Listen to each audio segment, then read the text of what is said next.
Halo Studia, saya Karagil. Selamat datang di channel Studinesia English. Channel persembahan dari Studinesia sebagai platform yang bisa membantu kamu dalam persiapan tes bahasa Inggris seperti IELTS dan TOEFL. Di video kali ini kita akan berkenalan tentang IELTS Writing dan akan fokus membahas tentang IELTS Writing Part 1. Bagian yang sering bikin banyak peserta tes bingung karena harus bisa menganalisis grafik, tabel, atau diagram dengan benar. Kalau kamu masih suka bingung bagaimana cara mulai menulis dengan menggunakan struktur yang tepat, atau menulis dengan bahasa formal sesuai standar IELTS, tenang aja, karena di video ini kita akan coba mengulik soal dan cara menjawabnya step by step, biar kamu bisa jadi lebih siap untuk menghadapi ujian IELTS kamu. Tapi sebelum kita mulai membahas, Studia dipersilakan untuk mengerjakan soal yang ada di kolom deskripsi di bawah sebelum menonton video ini ya. Karena video ini bisa menjadi bahan evaluasi kamu setelah selesai ditonton. Jadi, pastikan tonton sampai selesai, dan ayo kita mulai persiapannya bareng-bareng.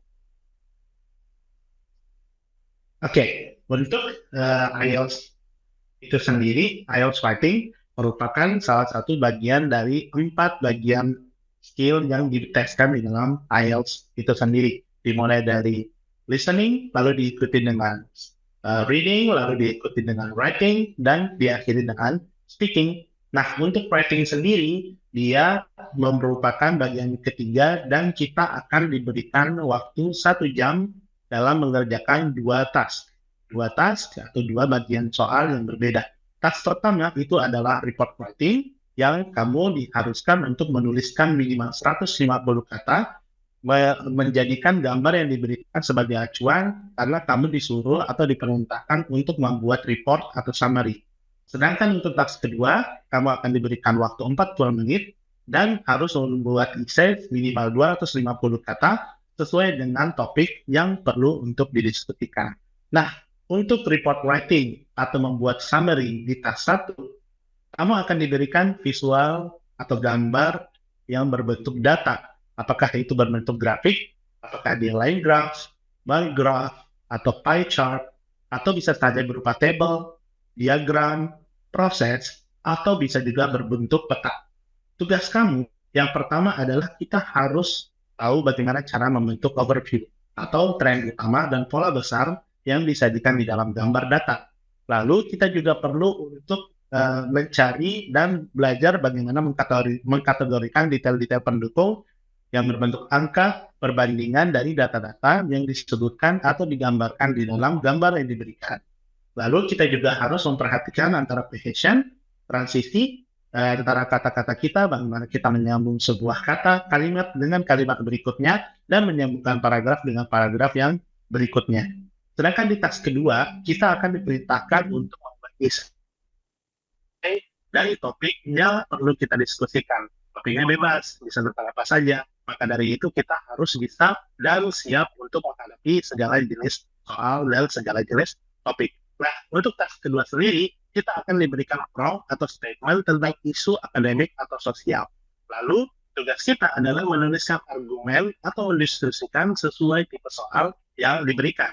Tipe ini bisa saja berbentuk opinion, agree, disagree, to what extent do you agree or disagree.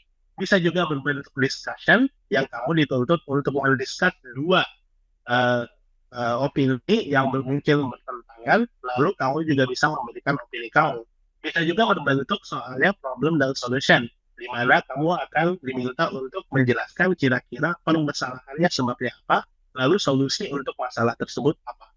Bisa juga kita diperintahkan untuk membuat advantage dan disadvantage, yaitu kita memberikan dalam sebuah topik, kira-kira topik ini atau hal ini ada keuntungannya atau ada kerugiannya, dan itu kita harus jelaskan di dalam essay kita. Bisa juga berbentuk double question, yaitu gabungan 2 pertanyaan antara mungkin advantage dan disadvantage, lalu kamu disuruh atau diperintahkan untuk mendiskusikan 2 hal tersebut atau yang lain-lain. Nah, untuk task kedua sendiri, fokusnya adalah mempunyai thesis statement, pendapat utama yang jelas pada saat kamu diberikan atau diperintahkan untuk menunjukkan opini kamu, apakah kamu setuju atau tidak setuju, maka kamu harus memberikan pendapat kamu secara jelas di awalnya. Lalu setiap paragraf juga memiliki satu ide utama di dalam task kedua ini, sehingga tidak ada tidak ada kesenjangan atau tidak ada ketidaknyambungan antara sebuah paragraf dengan paragraf yang berikutnya, lalu paragraf berikutnya. Dan kamu juga diwajibkan untuk memberikan contoh atau alasan logis yang membackup atau mendukung opini kamu atau argumen yang kamu sebutkan. Tetapi di video kali ini kita hanya akan fokus kepada task 1, yaitu report writing atau summary writing, yang merupakan bagian pertama dari writing itu sendiri. Sedangkan task kedua nanti kita akan bahas di video berikutnya. Nah, untuk task 1 sendiri yang merupakan report writing, ada beberapa kriteria penilaian yang harus digunakan. Jadi kriteria ini walaupun dia umum ya untuk task 1 dan task 2, dan ini sangat penting untuk kita lakukan dan kita ingat, adalah yang pertama task achievement untuk task pertama dan task response untuk task yang kedua, yaitu apakah kita bisa menjawab soal yang diberikan di prompt. Apakah soal itu terjawab, apakah keingin tahuan si examiner itu terjawab dengan summary kita atau dengan essay kita. Lalu yang berikutnya yang penting juga adalah coherence dan cohesion. Jadi jangan sampai pada saat kita menulis sebuah kumpulan paragraf, sebuah summary atau sebuah discussion, yang mana discussion itu atau summary tersebut tidak memiliki kesinambungan dan keharmonisan ide. Jadi misalnya kalau di task kedua yang akan dinilai adalah coherence-nya. Jadi pada saat kamu di awal paragraf itu setuju, jangan sampai opini kamu atau argumen kamu yang sebutkan sesudahnya itu malah tidak setuju dan saling bertabrakan atau saling tidak mendukung. Maka dari itu coherence ini sangat penting untuk kita perhatikan.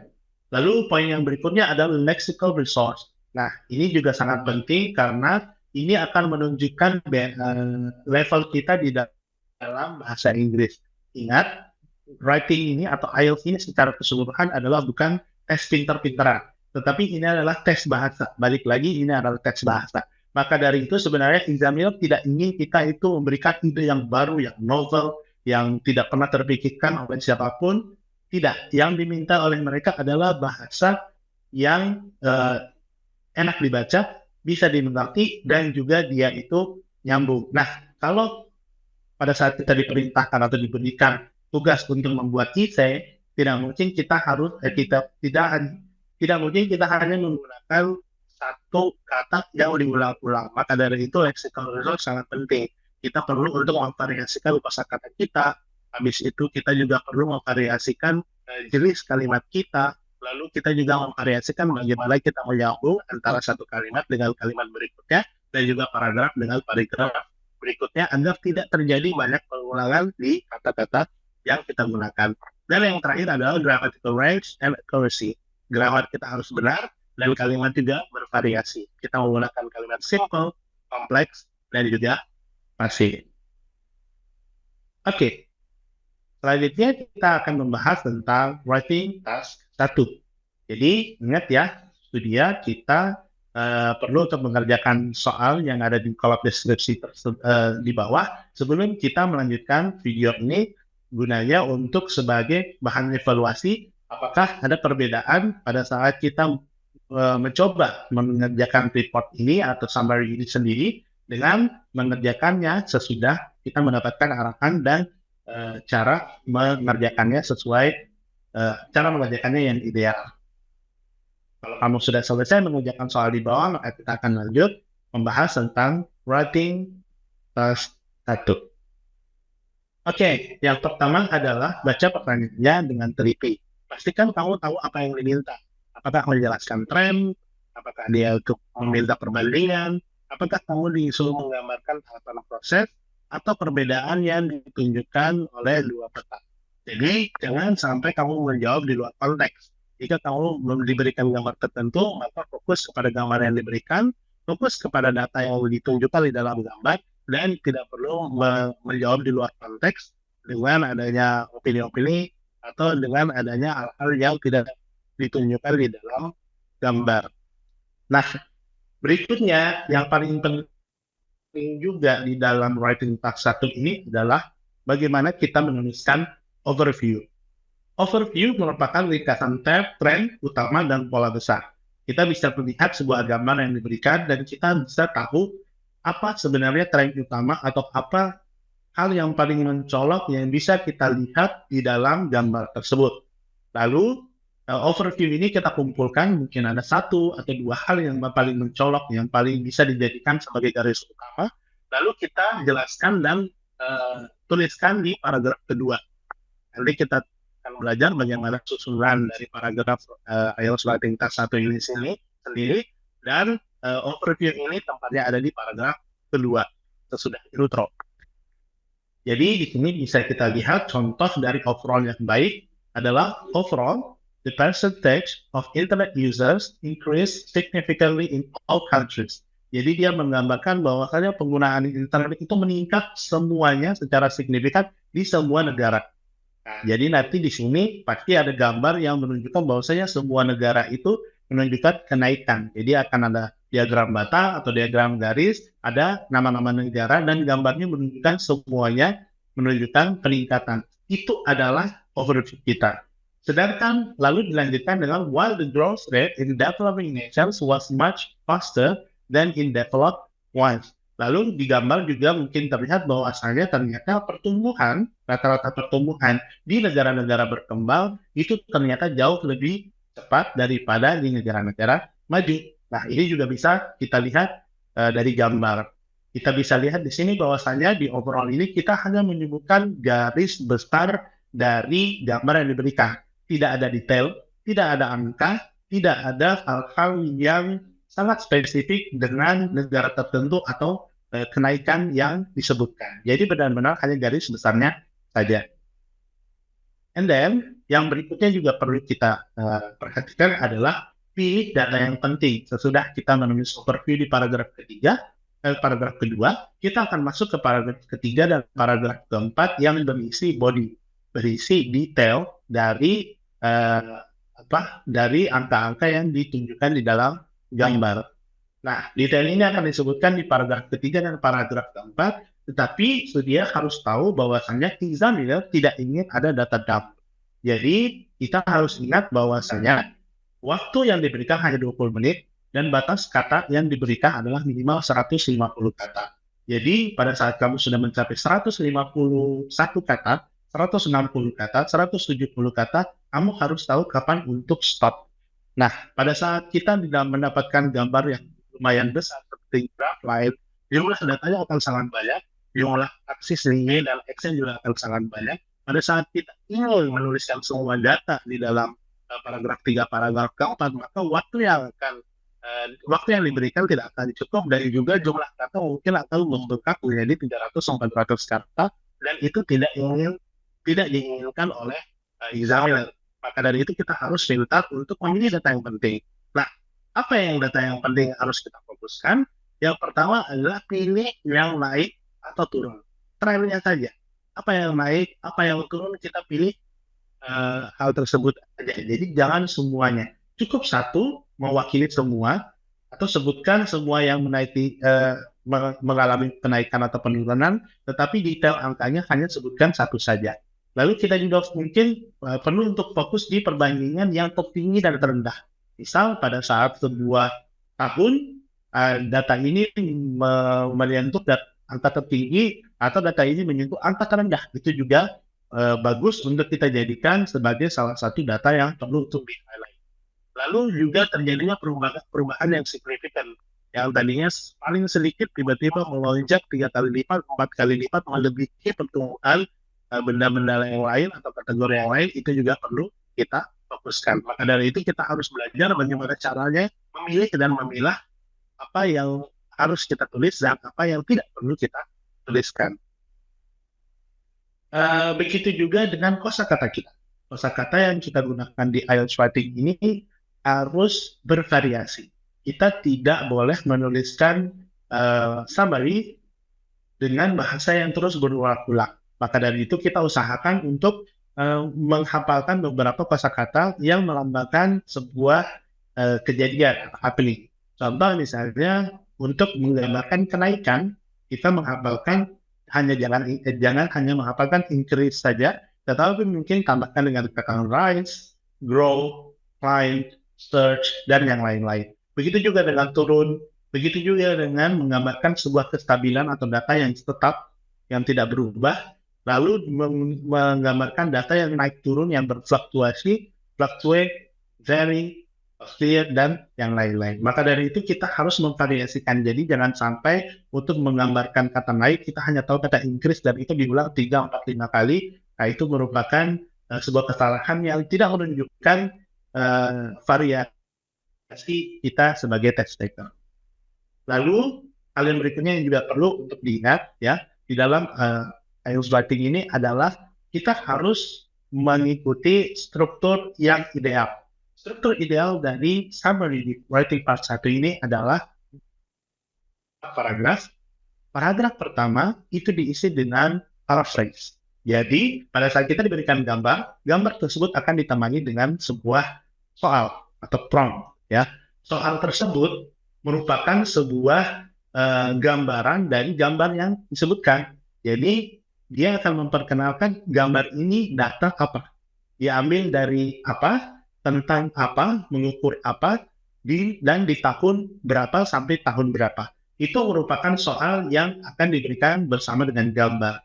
Nah, di paragraf 1 kita akan memparaphrase soal tersebut, menuliskannya dengan sedikit perubahan, sedikit variasi untuk menggambarkan kemampuan kita untuk mengolah sebuah kata dan memberikan sinonim atau mengganti atau memparaphrase dari soal yang telah diberikan. Lalu, paragraf 1 sudah diisi dengan paraphrase, kita pindah ke paragraf kedua yang berisi dengan overview. Overview kita sudah bahas tadi, kita hanya memilih dari gambar 1, 2, atau 3 data yang paling garis besar, lalu kita tuliskan di dalam overview kita atau di paragraf 2 kita tanpa adanya detail angka atau perubahan-perubahan yang spesifik. Jadi betul-betul hanya berisi garis besarnya saja. Lalu kita mengikutkannya dengan paragraf ketiga yang berisi dengan body 1, detail data yang pertama, lalu body 2 atau paragraf keempat itu kita isi dengan data yang detail-detail yang berikutnya. Jadi detail-detail hanya disebutkan di paragraf 3 dan paragraf 4, sedangkan paragraf 1 khusus untuk parafrase, paragraf 2 khusus untuk overview, dan paragraf 3 dan 4 untuk memberikan detail angka, detail perubahan yang terjadi sesuai dengan yang diberikan oleh di dalam gambar. Lalu berikutnya penggunaan kata. Penggunaan kata kita pilih atau diksi kita itu juga sangat penting. Kita harus berikan bahasa yang formal di dalam IELTS writing ini. IELTS writing 1, task 1 atau task 2, kita hanya mulai menggunakan bahasa-bahasa yang formal. Jadi jangan menggunakan ide yang memang terlihat keren, tetapi tidak pantas, atau bukan tidak pantas, tapi tidak cocok bukannya di writing ini. Ide silakan gunakan di speaking, karena dia menunjukkan variasi bahasa kita dan menunjukkan keluasan dalam berbahasa. Tetapi pada saat kita menuliskan, pada saat kita masuk ke tes writing, task 1 dan task 2, kita harus menulis dengan bahasa yang akademik, dengan bahasa yang resmi. Maka dari itu kita tidak cocok menggunakan idiom atau phrasal verb. Gunakan kata-kata yang spesifik, seperti contohnya misal dari kata call off, jangan gunakan kata call off, tapi gunakan kata cancel. Jangan gunakan kata look after, tetapi gunakan kata nurture. Jadi kata-kata spesifik tersebut lebih bagus digunakan di dalam writing ini daripada menggunakan phrasal verb atau kata-kata idioms. Lalu kita juga sebisa mungkin memvariasikan grammar kita. Tunjukkan bahwasanya kita bisa menggunakan past, bisa menggunakan perfect, bisa menggunakan continuous, bisa menggunakan grammar-grammar yang lain yang bervariasi. Jadi jangan sampai kita terlihat seperti one trick pony. Jadi variasikan bahasa kita, variasikan grammar kita sehingga bisa menunjukkan dan memberikan impresi yang baik kepada examiner. Lalu kita juga bisa menggunakan passive voice. Passive voice juga bisa mempercantik essay kita atau report kita. Contohnya, the materials are heated until they melt. Jadi di sini kita mungkin tahu the worker melts the materials, tapi mungkin kita ubah katanya menjadi pasif, jadi material yang menjadi si subjek, lalu dia diikuti dengan kata kerja pasif.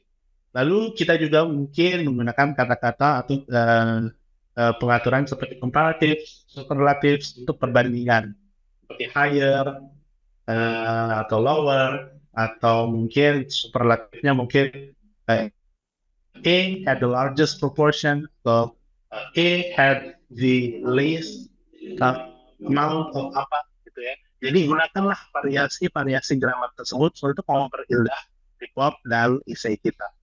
Dan yang terakhir, yang paling penting juga adalah kita harus men-tackle writing tas 1, dan kita akan langsung masuk ke yang berikutnya adalah contoh soal.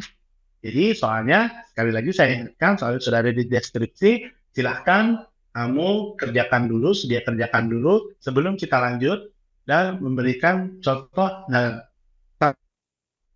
yang ideal itu seperti apa. Jika sudah mengerjakan, maka kita silahkan lanjutkan dengan contoh soal yang diberikan. Oke, itu dia. Di sini kita sudah melihat sebuah grafik berbentuk bar graph atau diagram batang, dan ada soal. Nah, kita lihat di setiap IELTS materi tas 1 pasti akan ada sebuah gambar, dan akan ada 2 paragraf ini. Yang pertama, paragraf pertama itu merupakan soal atau penjelasan gambar. Kira-kira gambar ini apa sih? Ya, gambar ini diambilnya kapan, tahun berapa, dan tentang apa? Itu akan dijelaskan di paragraf pertama. Sedangkan paragraf keduanya itu adalah instruksi umum. Jadi semua soal IELTS tas 1, writing tas 1 pasti mempunyai perintah ini atau instruksi ini. Jadi seringnya summarize the information by selecting the report and reporting the main features and make comparisons where relevant. Jadi itu seragam ya, di semua soal pasti akan ada paragraf kedua ya. Maka dari itu kita harus fokus ke paragraf yang pertama ini, karena paragraf pertama ini merupakan nantinya akan kita jadikan paraphrase di paragraf pertama atau mengisi di paragraf pertama summary dan report kita. Kita lihat soal di sini, ini merupakan sebuah diagram batang yang menggambarkan bagaimana about how families in one country apapun itu, spend their weekly income in 1986 and in 2018. Jadi pengeluaran sebuah keluarga di negara A, negara yang tidak disebutkan, di tahun 1968 dan tahun 2018. Kita lihat di sini bedanya ada 50 tahun, dan kita melihat bagaimana pengeluaran tersebut akan berubah dan shifting sesuai dengan tahun terjadinya. Dan kita juga lihat bahwasanya di sini ada 8 kategori: food, housing, fuel and power, clothing and footwear, household goods, personal goods, transport, dan leisure. Nah, pada saat kita mau memulai menulis IELTS, menulis report kita harus bisa menganalisa gambar dulu. Kira-kira gambar ini menunjukkan apa? Paragraf pertama kita sudah punya soalnya, nanti kita paraphrase. Paragraf kedua itu harus diisi dengan overview. Kita harus melihat hal yang paling menonjol dari gambar tersebut. Untuk diagram batang, diagram garis, biasanya overview-nya itu berisi hal-hal yang mengalami kenaikan dan mengalami penurunan. Itu adalah overview kita.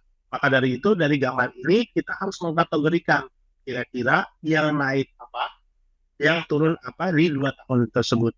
Kita bisa lihat bahwasanya yang turun dulu, kita mulai dari food, dia turun.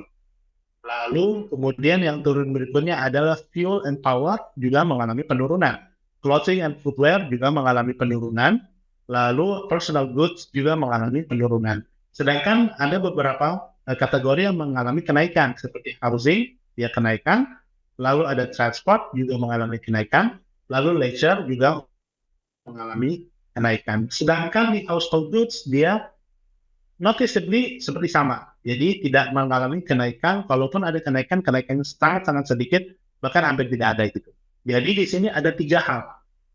Ada kategori yang naik, ada kategori yang turun, dan ada kategori yang stagnan dan tidak bertambah atau berkurang.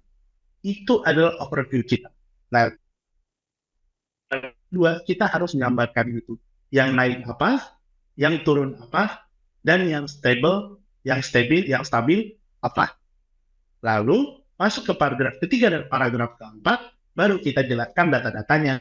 Seafood naik turun dari berapa persen ke berapa, ini naik dari berapa ke berapa, ada yang menyentuh angka tertinggi, ada yang menyentuh angka terendah, dan juga ada yang stagnan dan tinggal di satu posisi 7%. Itu adalah nanti detail yang kita sebutkan di paragraf 3 dan paragraf keempat. Nah, kami sudah menyiapkan contoh jawaban yang kira-kira bisa dijadikan acuan dari gambar yang diberikan tadi. Kita bisa lihat bahwasanya di sini paragraf 1, 2, 3, 4, paragraf 1-nya berisi parafrase, paragraf 2-nya berisi overview, paragraf 3 berisi detail yang menyebutkan angka-angka. Ya, di sini terlihat angka-angka persen-persen ini dan detail-detail itu disebutkan di paragraf 3 dan paragraf keempat. Kita bahas satu persatu. Kita bahas dari ini tadi ya sudah dijelaskan. Kita bahas dari per paragraf. Per paragraf kita mulai dari paragraf pertama dulu.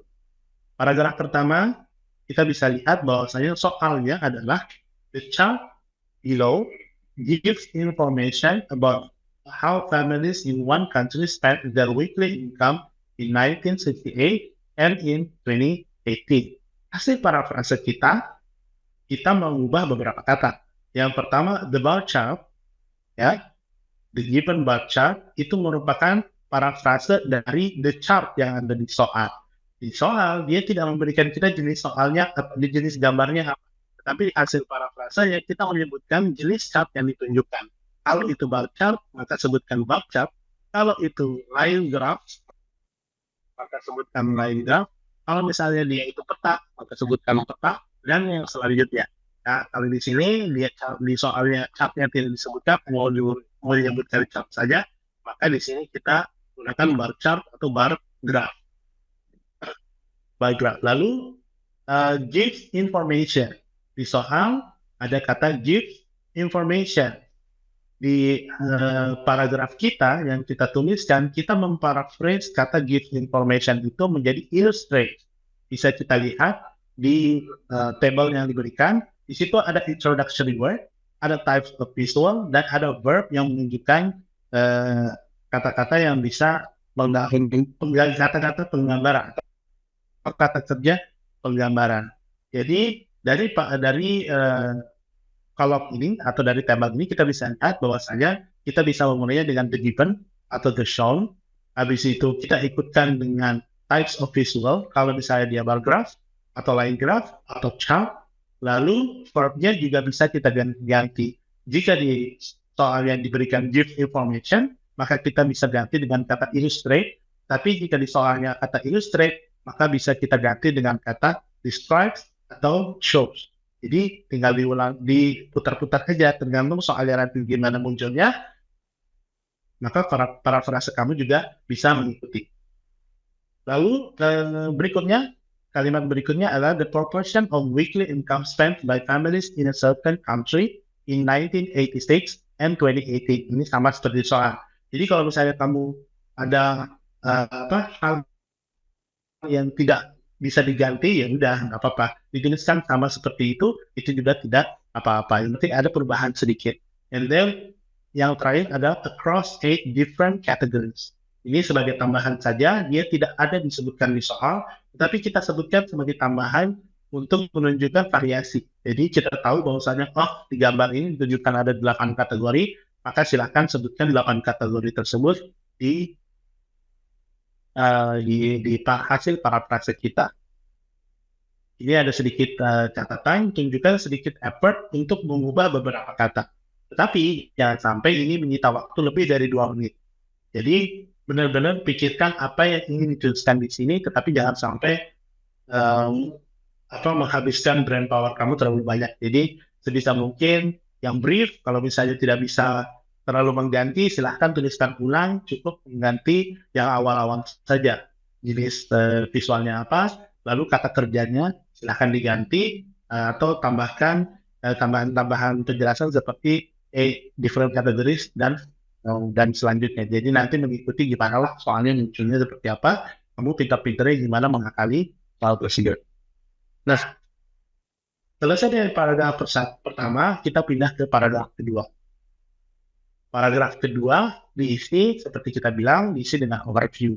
Overview, sekali lagi kita ulang, merupakan sebuah bagian yang sangat-sangat penting di IELTS writing ini.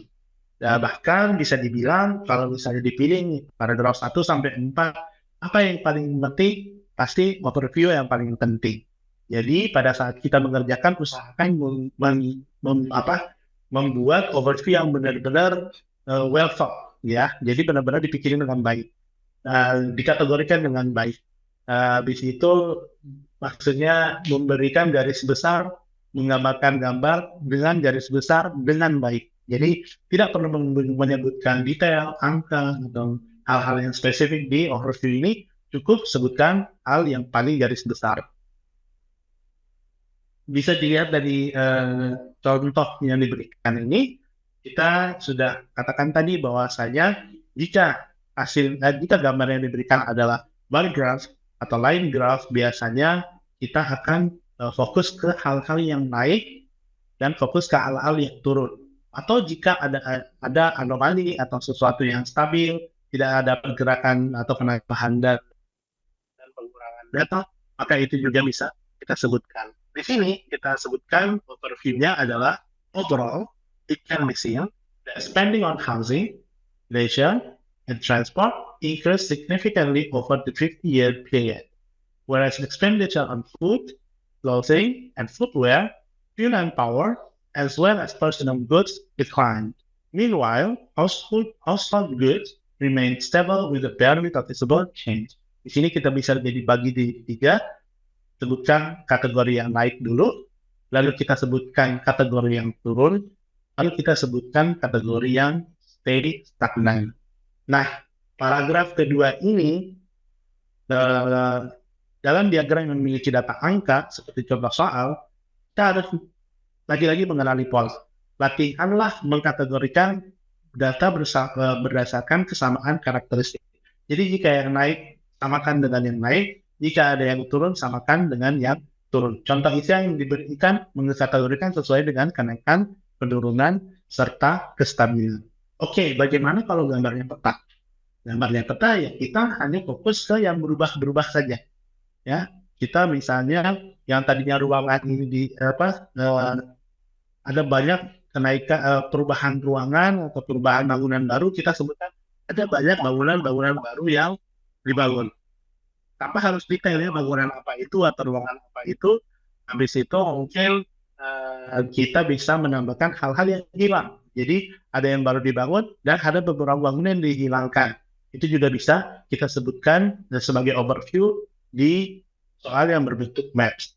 Bagaimana jika soalnya berbentuk siklus atau proses? Nah, untuk proses ini biasanya overview-nya itu ya berbentuk jumlah langkahnya saja. Misal contoh proses daur ulang plastik. Digambarkan ada 9 proses, maka overview kita daur ulang plastik itu memiliki 9 proses. Kita sebutkan namanya satu-satu tanpa ada detail dan deskripsi gambar. Dan seterusnya. Jadi kita harus bisa mengkategorikan hal yang paling penting nih, yang paling garis besar, yang paling utama yang terlihat di dalam gambar tanpa menyebutkan detail, dan kita sebutkan di paragraf kedua sebagai overview. Dan yang penting juga kita buka overview kita atau kita buka paragraf kita dengan kata-kata seperti overall atau generally atau in general. Jadi ada kata-kata yang secara umum atau secara garis besar itu sebagai pembuka paragraf kedua kita dan sebagai pembuka overview kita. Lalu yang berikutnya merupakan detail di paragraf 3 dan paragraf keempat. Paragraf ketiga dan keempat diisi dengan detail yang ingin kita highlight dari gambar. Nah, kita ingat lagi di awal tadi kita sebut bahwasanya examiner tidak ingin data dump. Jadi tidak semua nomor yang disebutkan di dalam diagram itu harus kita sebutkan. Jadi cukup sebutkan yang paling menonjol saja. Ya. Jadi misalnya kalau banyak yang naik, ya sebutkan satu aja yang naik. Atau sebutkan yang pertama naiknya dari berapa ke berapa, yang naik kedua itu disebutkan dia naiknya double atau triple. Jadi divariasikan soalnya jenis reportnya. Jadi jangan si A naik dari segini persen ke segini persen titik, lalu diikuti kalimat si B naik dari segini persen ke segini persen titik, lalu si C naik dari segini persen ke segini persen. It's not various. Jadi tidak bervariasi dan itu hanya akan membuat kamu terlihat seperti orang yang benar-benar menulis data tanpa adanya variasi dan tanpa adanya variasi grammar juga. Jadi jangan kita lakukan hal tersebut. Jadi usahakan cukup menyebutkan satu sebagai perwakilan yang naik seperti apa, lalu yang lain disebutkan dengan cara yang lain, lalu penurunan seperti apa, dan yang lainnya disebutkan dengan cara yang lain. Sebutkan juga apa yang paling tinggi, sebutkan apa yang paling rendah, lalu diikuti dengan hal yang tidak naik dan tidak turun. Contoh di sini kita bisa lihat paragraf ketiga, looking at the categories that experience growth. Jadi kita mulai paragraf ketiga hanya menyebutkan yang naik saja. Lalu kalau begitu nanti paragraf keempatnya untuk yang turun. Untuk paragraf ketiganya, looking at the categories that experience growth, the most remarkable rise happened in leisure. Jadi kita bisa lihat bahwasanya leisure ini climbed from just under 10 to over 20%. Kenaikan yang paling signifikan maka dia yang kita highlight. Dan making it one of the largest shares in 2018. And then transport and housing also doubled.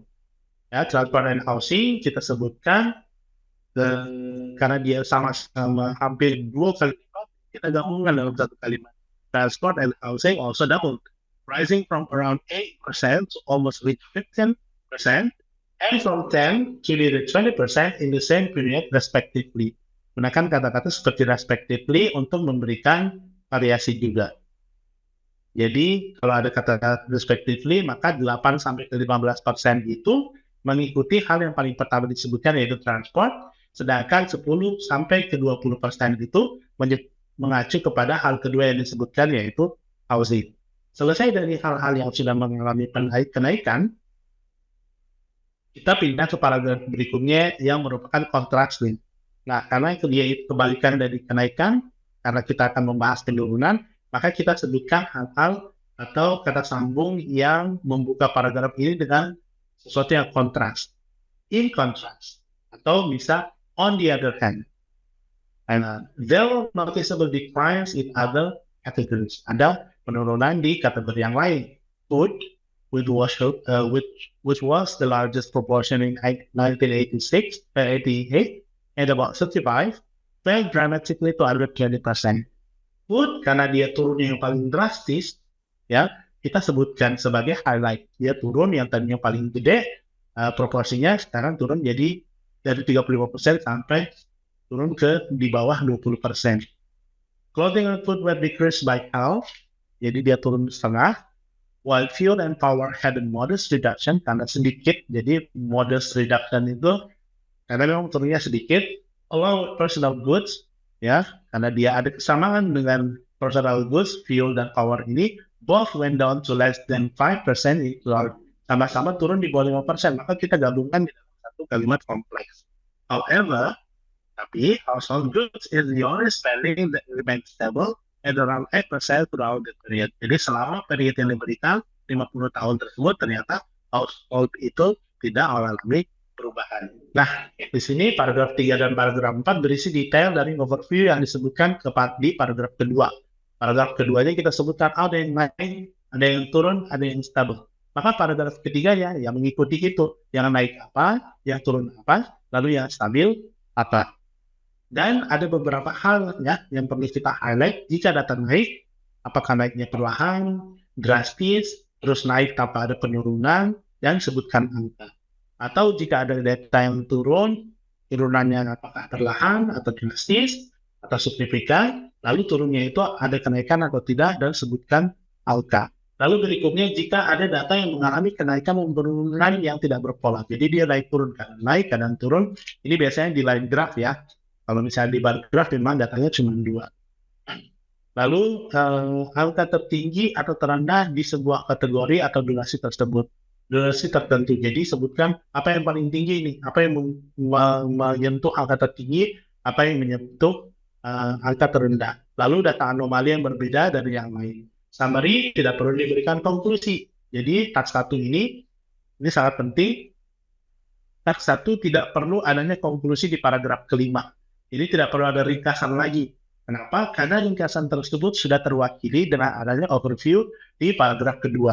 Beda dengan task kedua ya, beda dengan writing task kedua, kita perlu adanya conclusion di akhir, ada ringkasan di akhir, karena dia akan meringkas apa opini kita, ya, opini yang kita sebutkan di paragraf 1, 2, dan 3. Maka paragraf keempatnya itu berisi konklusi. Sedangkan part 1, writing task 1 ini tidak memerlukan konklusi, karena konklusinya sudah diwakili dengan adanya overview di paragraf kedua. Jadi dengan berakhirnya paragraf keempat ini seperti itu, ya sudah, task 1 kita sudah selesai.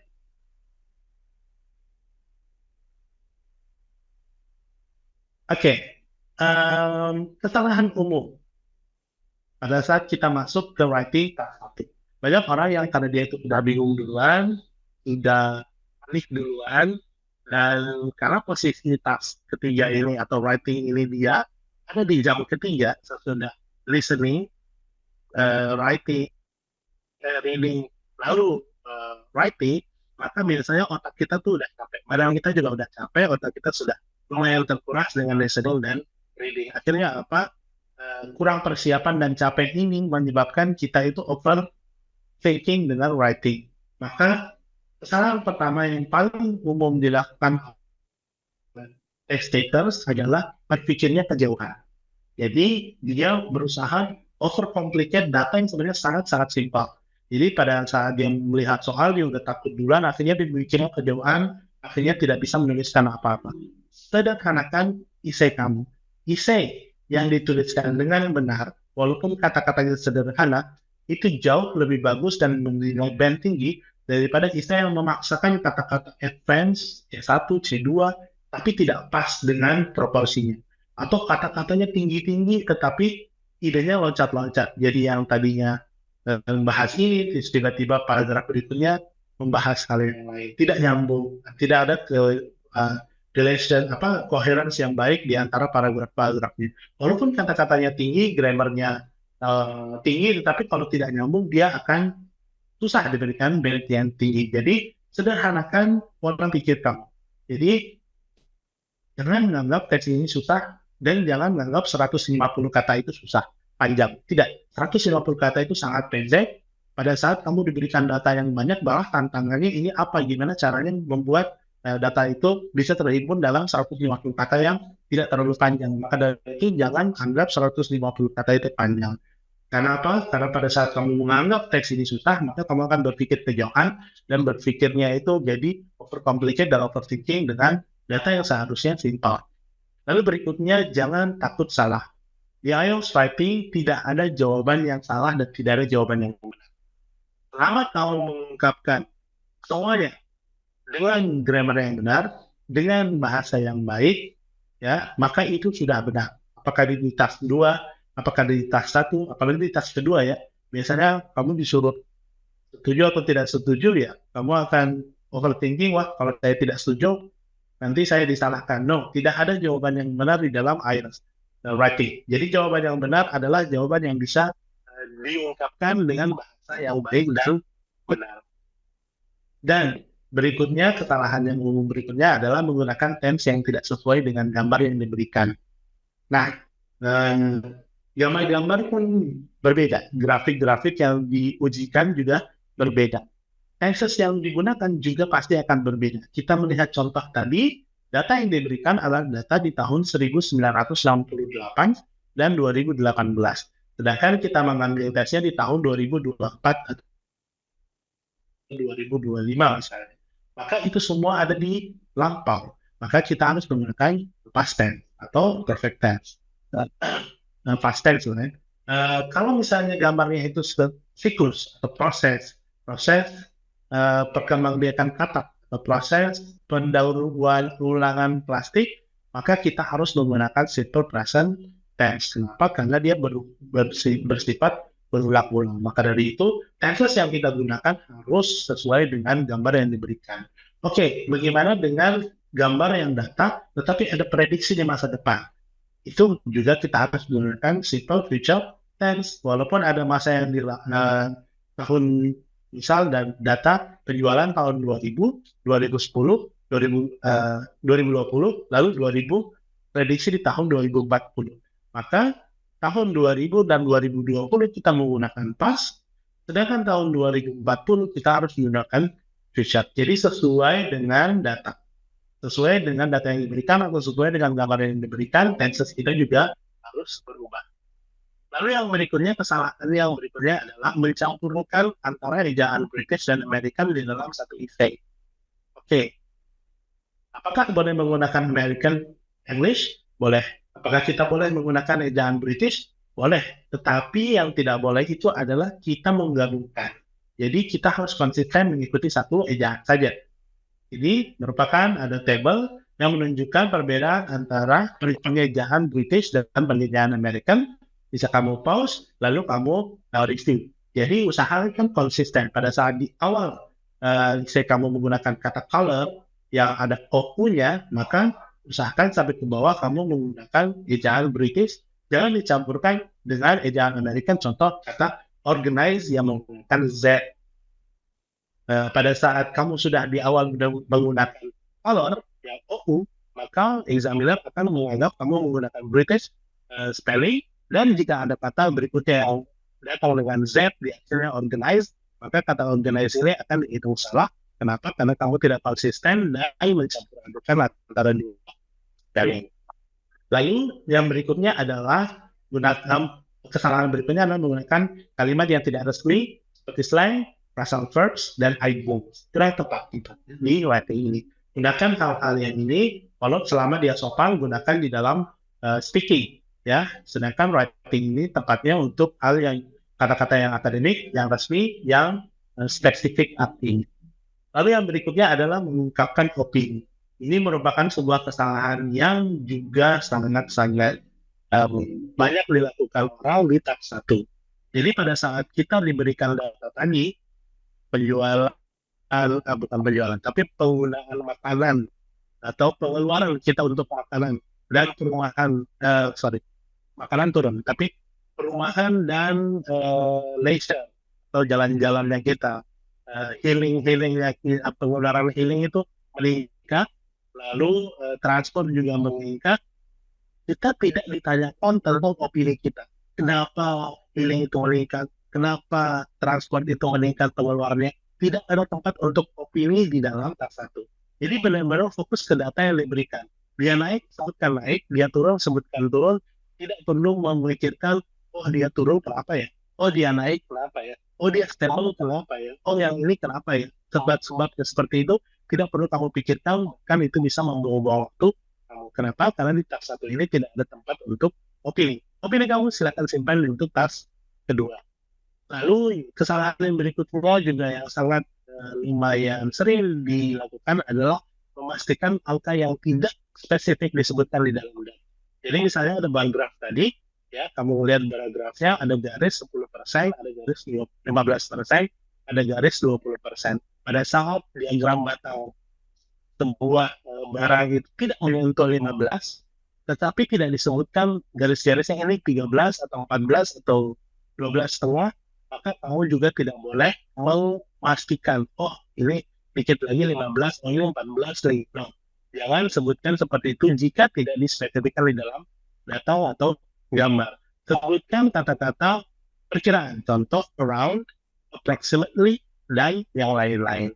Biar kamu tetap benar-benar fokus dengan data yang diberikan dalam gambar. Oke, jadi itu dia pembahasan tentang IELTS Writing Task 1. Sekarang kamu udah tahu nih instruksi dasarnya, tipe data yang sering muncul, dan bagaimana cara menyusunnya menjadi lebih efektif. Kalau kamu merasa video ini bermanfaat, jangan lupa untuk klik like, subscribe, dan nyalakan lonceng notifikasinya, supaya kamu nggak kelihatan tips IELTS berikutnya. Dan kalau kamu masih punya pertanyaan atau mau request topik lain seputar IELTS dan TOEFL, tulis aja di kolom komentar. Tim Studensia English siap bantu kamu. Atau bisa join kelas persiapannya yang lebih representatif bersama Studensia. Sampai jumpa di video berikutnya dan tetap semangat belajar. Good luck untuk persiapan IELTS kamu. Assalamualaikum.